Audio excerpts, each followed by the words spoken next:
Boston ini nggak bisa kegeser kayaknya nih. Feeling gue Boston sampai akhir musim bakal stay ada di posisi 1. Cari Tyrese Haliburton, SGA, Anthony Edwards, Chet, Wemby, J-Dub dari OKC. Itu tiga-tiganya tuh benar-benar diharapkan value-nya boom. Satu saat itu boom.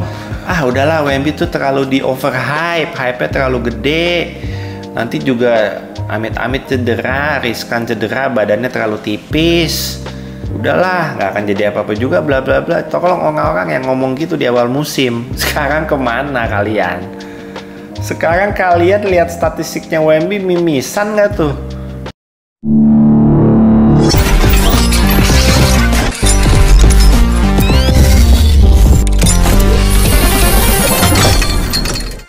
Ngobrol NBA episode 110.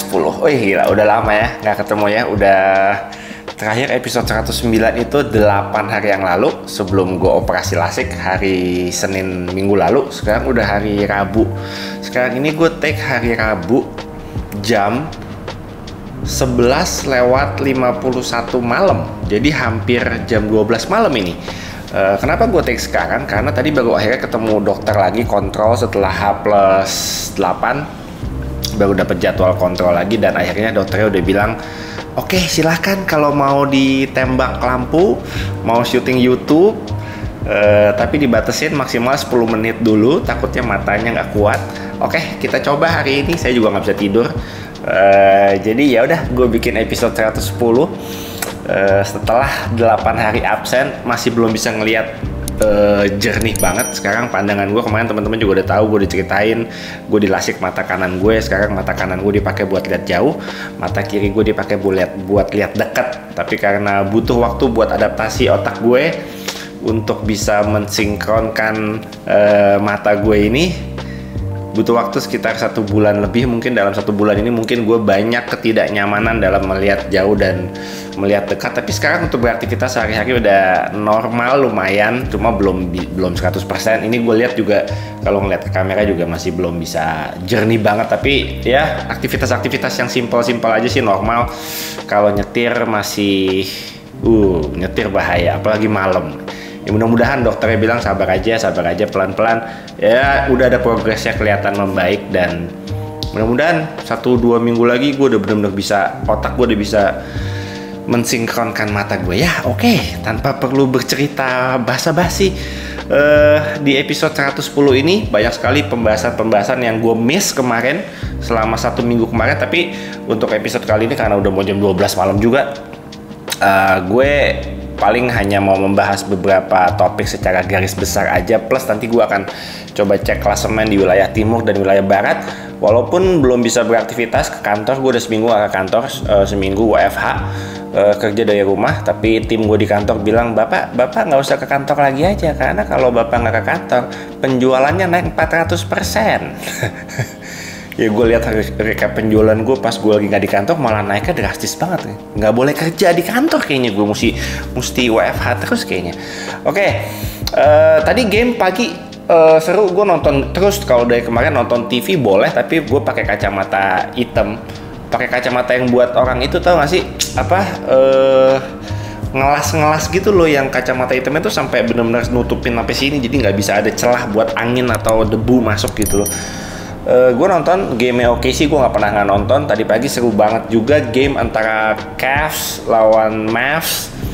Itu seru banget. PJ Washington tadi udah dipassing enak sama Luka, udah ngepoint dan itu harusnya jadi game winner. Tapi akhirnya nggak disangka-sangka bola ke Max Strus dan ditembak langsung dari half court dan terjadi buzzer beater yang menurut gue keren banget.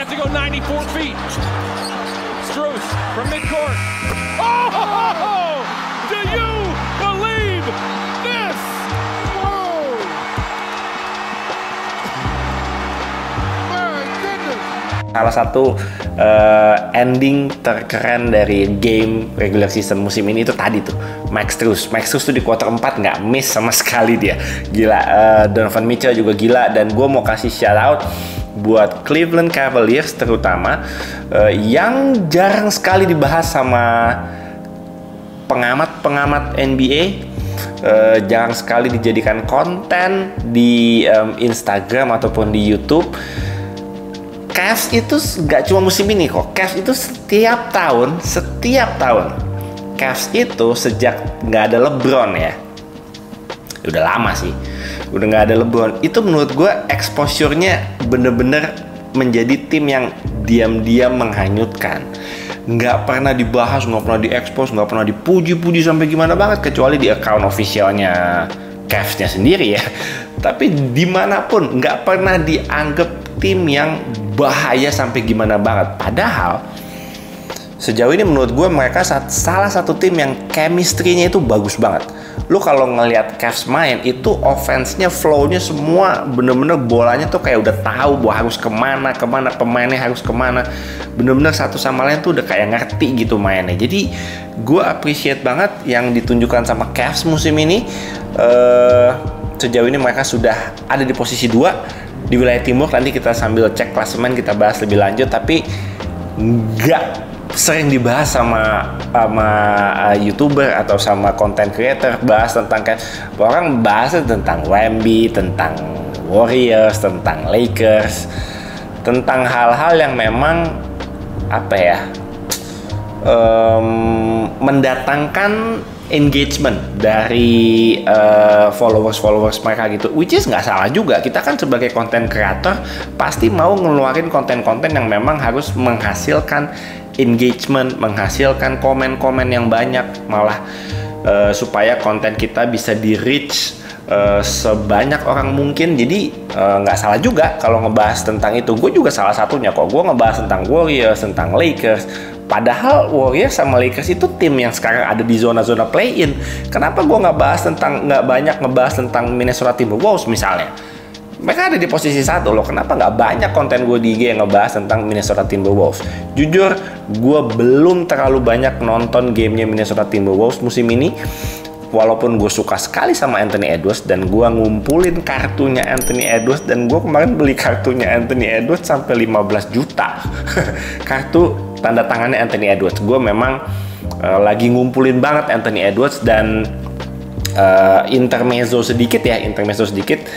Karena gue lagi bener-bener terjun dalam banget di dunia kartu basket setelah sekian lama vakum, dan sekarang mulai kecemplung dan serius banget, malah hampir waktu gue sehari-hari banyak nontonin orang live di salah satu aplikasi yang memang jualan kartu basket. Gue ngebit nggak sadar udah 5 juta, 6 juta, 7 juta sehari tuh. Gue mikir itu bener-bener, kalau lo ngebit kan lo kayak, tadi gue udah ngebit berapa duit udah lupa gitu. Jadi tiba-tiba bit tiba-tiba tagihan kartu kreditnya, wah ampun dah udah deh. Intermezzo sedikit, kalau ngomongin pemain ya, biasa orang yang ngumpulin kartu basket itu sudah punya, bukan insting, punya feeling pemain-pemain yang suatu saat itu bakal value kartunya itu tinggi banget. Feelingnya nggak selalu 100% benar dan nggak bisa dijadikan patokan. Tapi ada beberapa pemain yang bener-bener lagi diburu sama kolektor kartu basket, dan itu mungkin sedikit bisa menjadi indikator bahwa si pemain-pemain ini itu diharapkan satu saat benar-benar bisa menjadi top 5 player in the NBA, menjadi wajah, salah satu dari mereka mungkin akan menjadi wajahnya NBA selanjutnya.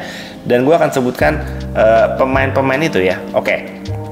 Yang pertama, yang kartunya lagi diburu, mulai dari yang bawah dulu deh. Tyrese Haliburton. Itu kartu rookie cardnya, walaupun rookie cardnya masih di Sacramento Kings ya, itu value-nya juga tinggi dan lagi diburu banget. Ini kita ngomongin pemain-pemain muda ya. Gue nggak ngomongin kayak Jason Tatum, Stephen Curry, LeBron James, Luka Doncic, dan lain-lain. Itu nggak usah ditanya ya. Giannis, Nikola Jokic, itu kartunya value-nya udah tinggi banget rookie cardnya ya.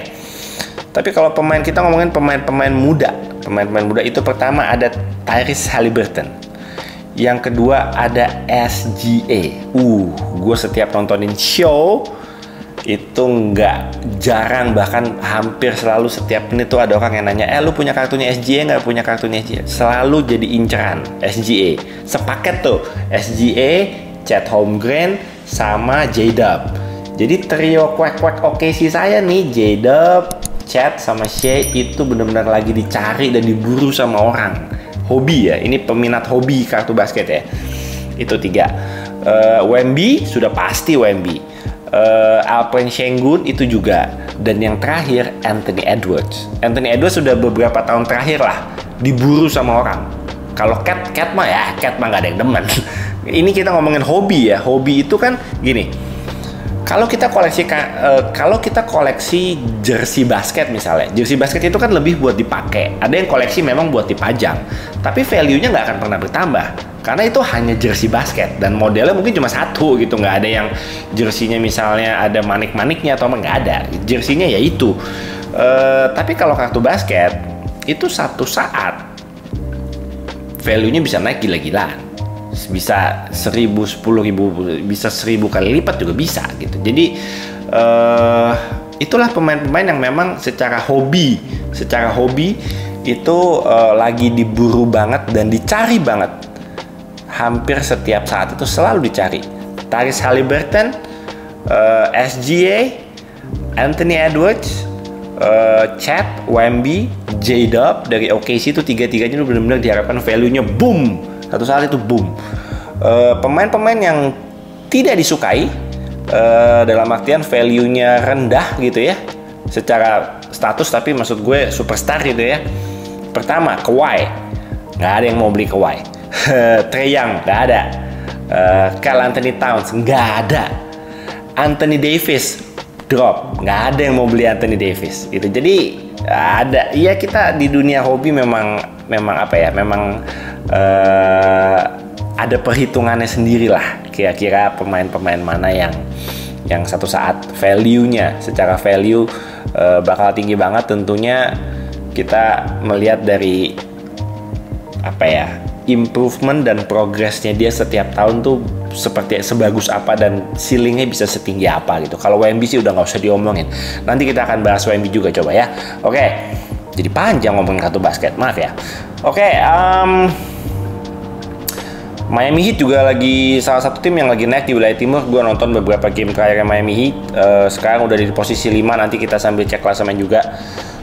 Oke, kita tanpa perlu berpanjang-panjang, mungkin kita akan langsung cek klasemen aja ya, biar tidak terlalu panjang. Oke, izinkan saya untuk membuka aplikasi Yahoo Sports. Gue kalau cek klasemen itu di aplikasi namanya Yahoo Sports.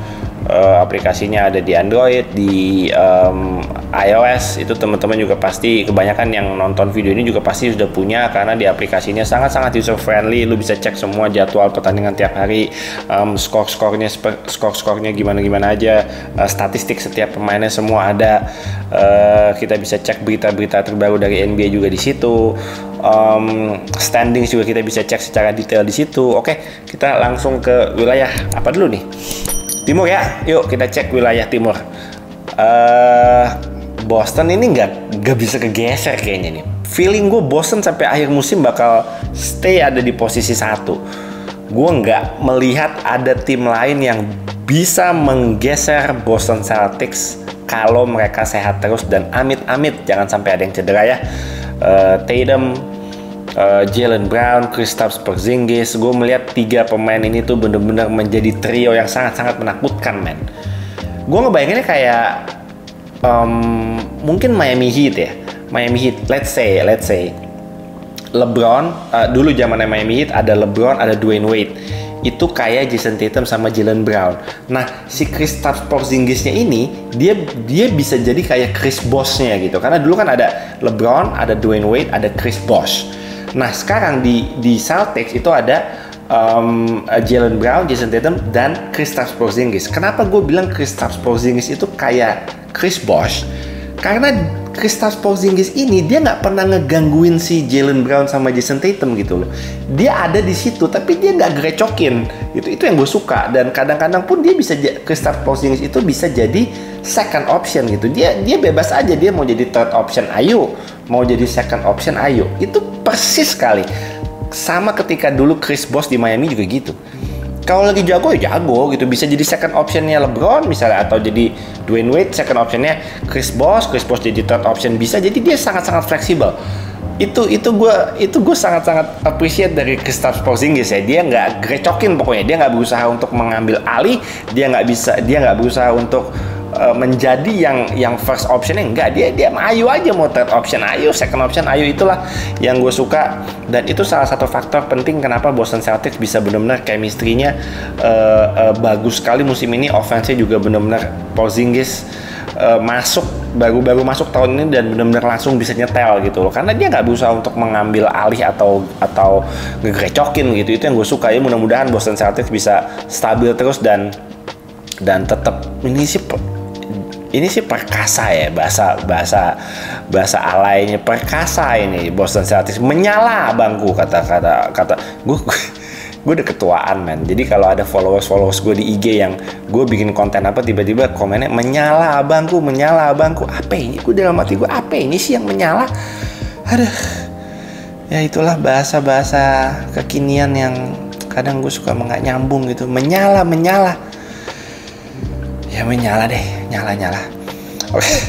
Oke, Boston Celtics di posisi 1, ada Cavs di posisi 2. Yang tadi gue udah sempet bahas ya, Cavs itu nggak pernah di-expose sampai gimana banget. Padahal winning streak-nya juga salah satu yang terpanjang musim ini. Sekarang di posisi 2 Miami Heat. Miami Heat goyang banget ya menurut gue, masih goyang banget. Damian Lillard juga gue masih melihat dia belum nyaman banget main di Milwaukee musim ini. Belum lah, gue belum bisa melihat Dame Time ini bermain secara stabil, konsisten. Ada di game-game yang dia bagus tapi nggak terlalu banyak, ada game-game yang dia shootingnya bener-bener hancur-hancuran, itu lebih banyak justru. Jadi ini udah lebih dari setengah musim, udah 50 hampir 60 game, udah tinggal sisa 20-an game lagi. Ini udah bener-bener waktu yang kritis, yang rawan buat Milwaukee Bucks. Harus benar-benar menemukan formnya mereka nih ya, terutama pairing antara Giannis dan Dame nih udah benar-benar harus menemukan formnya mereka. Nggak bisa tebak-tebakan lagi, nggak bisa ngetes sana sini, trial sana sini, nggak bisa. Udah benar-benar harus fix. Oke, kita mau mainnya dengan gaya begini, kita punya sistem seperti ini, kita punya skema seperti ini yang bisa kita siapkan nanti buat 7 game series. Kalau masih tebak-tebakan gini susah men. Oke, New York ini salah satu dari 2 tim, which is adalah New York dan Philly yang lagi terkena badai cedera ya. New York banyak yang cedera, Sixers of course nggak ada Embiid. Mereka di 10 game terakhir ini termasuk 2 tim yang ada di zona playoffs, yang sangat-sangat struggling tanpa superstar mereka ya. Benar-benar mudah-mudahan mereka bisa kuat bertahan, khususnya buat Philly yang sekarang di posisi 6 dan di bawahnya ada Orlando Magic yang di 10 game terakhir justru mainnya juga bagus banget. Ini ada kesempatan buat nyolong mengambil alih posisi 6, dan Sixers sangat-sangat rawan untuk turun ke zona play-in. Jadi ini mesti rawan nih. Kalau di 7-8 9-10 menurut gue yang di luar, yang di posisi 11 ke bawah, yang di posisi itu menurut gue yang masih punya kemungkinan buat nyodok ke zona play-in itu cuma 1 tim. Menurut gue yang punya kemungkinan adalah Toronto Raptors yang sekarang masih ada di posisi ke-12. Yang lainnya kayak Brooklyn, Charlotte, Washington, Detroit, menurut gue itu udah no hope. Toronto menurut gue masih punya kemungkinan walaupun nggak gede. Tapi selain itu yang di posisi play-in, Orlando, Indiana, Chicago Bulls, Atlanta Hawks, menurut gue sudah 80% fix akan menempati zona play-in. Mungkin salah satunya ada yang naik ke zona playoffs. Philly mungkin bisa turun di zona play-in. Miami Heat tadi gue udah sempat bahas, salah satu tim yang terpanas juga di wilayah timur. 10 game terakhir mereka hanya kalah 2 kali dan mereka sudah naik ke posisi ke-5. Keren ya Miami Heat ya. Awal-awal tuh posisi belasan tuh awal musim tuh naiknya pelan, tapi pelan, nggak langsung bem nggak, pelan. Nah diam di situ lumayan lama, diam, tiba-tiba naik lagi, tapi naik terus, trennya, grafiknya naik. Miami Heat emangnya tiap musim ya selalu Miami Heat. Oke, lanjut ke barat ya. Udah berapa menit nih? Gue cuma boleh 10 menit nih rekaman nih. Oke, lanjut ke barat. Ini ada Minnesota dan OKC saya. OKC main, gue nggak mau subjektif, tapi OKC mainnya keren banget. banget. Offense-nya keren, defense-nya juga serapat-rapatnya 48 menit, stabil, konsisten. Effortnya 100 dari 100. Kalau dikasih nilai itu 100. OKC tiap malam tuh gokil. Keren banget. Minnesota keren. OKC, Denver Nuggets, Clippers. New Orleans juga lagi bahaya nih. New Orleans lagi keren nih, New Orleans. Dan Phoenix Suns juga goyang-goyang aja, goyang di situ-situ aja goyang nih. Posisi zona play-in ada Sacramento Kings, Dallas Mavericks, Golden State Warriors dan juga Lakers. Di bawah-bawahnya ada Utah Jazz, Houston Rockets, Memphis, Portland, dan San Antonio Spurs. Gue cuma mau bilang kalau di Barat, menurut gue yang di zona play-in sekarang Sacramento Kings, Dallas Mavericks, Golden State Warriors, dan juga Lakers itu empat-empatnya hampir tidak mungkin turun dan tergantikan posisinya sama yang di luar zona play-in kayak Utah Jazz, Houston Rockets, Memphis ke bawah itu udah dilepas aja udah. Ya tinggal sisa 2 sebenarnya, tinggal yang di luar zona play-in ya tinggal sisa 2, tinggal Utah Jazz sama Houston Rockets yang kemungkinan bisa naik, tapi menurut gua kecil sekali kemungkinannya, kecuali ada miracle for some reason, mungkin amit-amit ada yang cedera nih dari tim-tim antara Sacramento, Lakers, Golden State atau Dallas, dan tiba-tiba mereka drop banget dan yang di bawah-bawahnya bisa nyolong naik. Kalau itu tidak terjadi skenario itu, menurut gue 4 tim ini Sacramento Kings, Dallas, Golden State Warriors, dan Lakers itu sudah hampir pasti minimal banget mereka ada di zona play-in. Bagus-bagus mereka bisa naik ke zona playoff. Itu tinggal tuker-tukeran aja sebenarnya. Di Barat menurut gue timnya tinggal tuker-tukeran aja. Posisi aja. Oke, menarik loh. Udah kelamaan nih gue.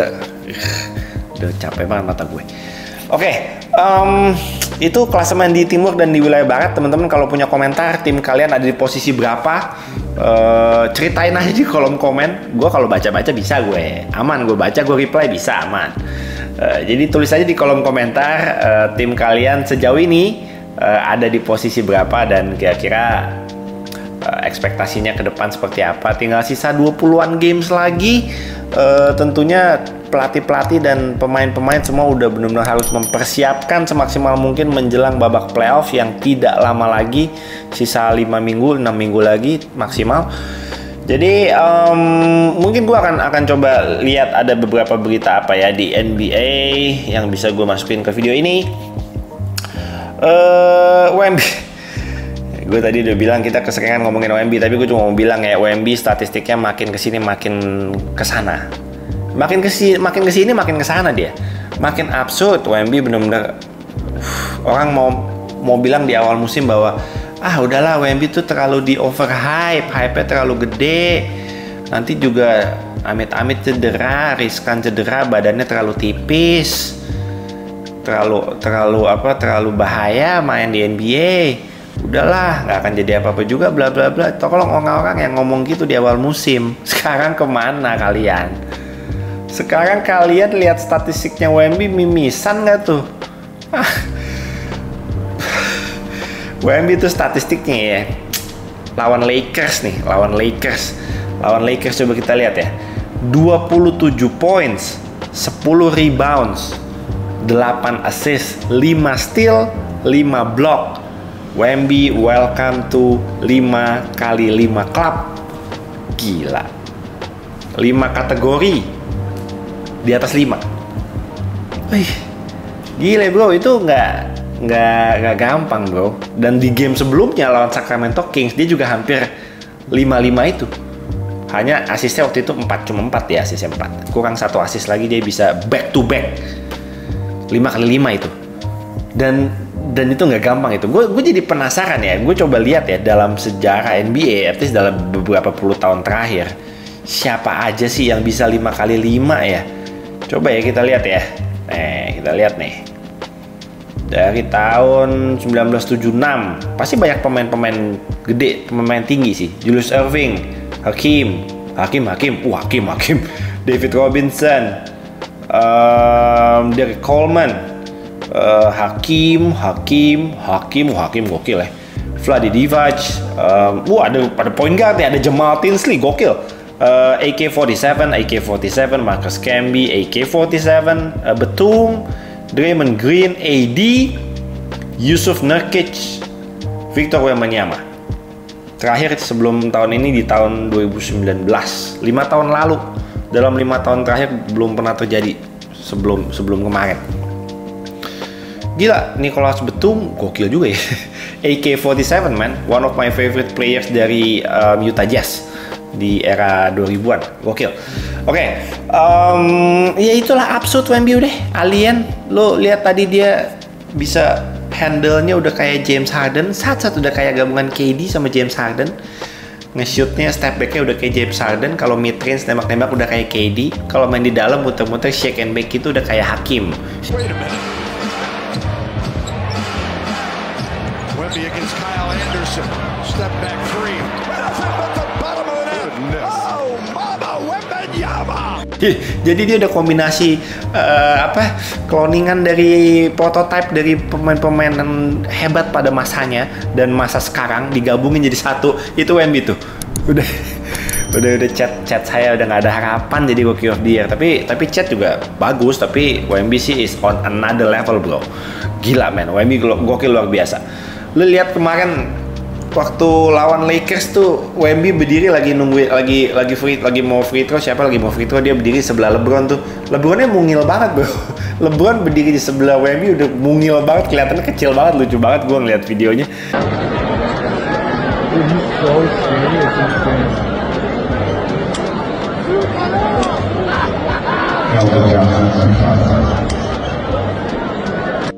Terus tadi juga pas lawan Minnesota ya tadi gue ceritain ya, handle-nya udah kayak Harden, step back 3 dan lain-lain. Terus dia ngeblokin orang tuh udah kayak ibaratnya tuh lu kalau ngeblok tuh udah pasti dalam hati Wemby udah ngomong elah nyoba lo alah gitu, udah kayak gitu, ngebloknya udah nggak loncat dan ngambil bolanya udah kayak udah gitu-gitu aja. Tadi siapa yang kena tuh ya? Monte Morris, kesian banget Monte Morris. Including this one a moment ago. That Morris gets in there, thinks he's gonna get sneaky. Oke, mungkin segitu aja ya. Gue lagi ngidam, lagi naksir banget sama sepatunya Kyrie yang Anta, yang baru tuh. Gila men, yang warnanya ungu. Gila, detailnya. Detailnya itu bener-bener itu detail yang paling gokil sih yang pernah gue lihat dari sepatu ya. Untuk uppernya itu bener-bener semua sisi tuh, semua sudut tuh dipikirin banget detailnya sampai segitunya. Kyrie emang kalau bikin sepatu sih nggak main-main, dikerjain tuh desainernya Anta tuh dikerjain itu bener-bener detail itu sepatu. Tapi jadi keren banget menurut gue. Mudah-mudahan gue bisa beli nih, nanti gue lagi nitip sama temen gue, mudah-mudahan dapet nih. Pengen gue punya sepatu itu. Gue bener-bener appreciate detail dari sepatu itu. Nggak tahu enak apa nggak, gue fittingnya nggak tahu di kaki gue cocok apa nggak, gue nggak tahu. Tapi gue bener-bener kemakan sama detailnya yang which is itu dipikirin banget dan dikonsepin banget. Itu gue suka sekali dan gue appreciate banget. Gue juga rencana besok mau nonton filmnya Giannis yang di Prime. Itu dokumenterinya tentang Giannis, tapi ini beneran Giannisnya ada di dalam situ, di dalam dokumenter itu. Jadi gue pengen nonton. Katanya sih yang nonton pada bilang bagus banget dan malah ada yang nangis dan pada makin respect sama Thanasis. Kok banyak nangis Thanasis. Pokoknya gitu deh. Pokoknya banyak yang malah bilang respect banget sama Thanasis. Nggak akan ada Giannis kalau nggak ada Thanasis. Katanya gitu ya buat yang udah nonton ya. Gue jadi penasaran, gue pengen nonton besok. Bayar berapa sih biasa kalau Prime? Gue nggak langganan tuh kalau Prime tuh. Oke, segitu aja ya episode 110. Saya janji bikin konten 10 menit, tapi nggak tahu ini kayaknya mau 30 menit nih. Mudah-mudahan sekarang sudah jam 12 lewat 18 malam, pagi 12 malam. Jadi kita editnya besok pagi aja dan ini tayangnya besok hari Kamis. Oke. Teman-teman kalau ada topik apa yang mau dibahas langsung aja gas di kolom komentar, nanti gue bahas di episode selanjutnya. Mudah-mudahan gue bikin episode ya hari Senin lah. Hari Senin gue pengen istirahat dulu. Weekend ini lagi memperbaiki pandangan gue dan emang gue belum boleh ada lampu dan lain-lain. Senin kita akan bahas di episode Ngobrol NBA yang 111 ya. Oke guys, thank you guys for watching. I'll see you guys on the next episode. I'm out.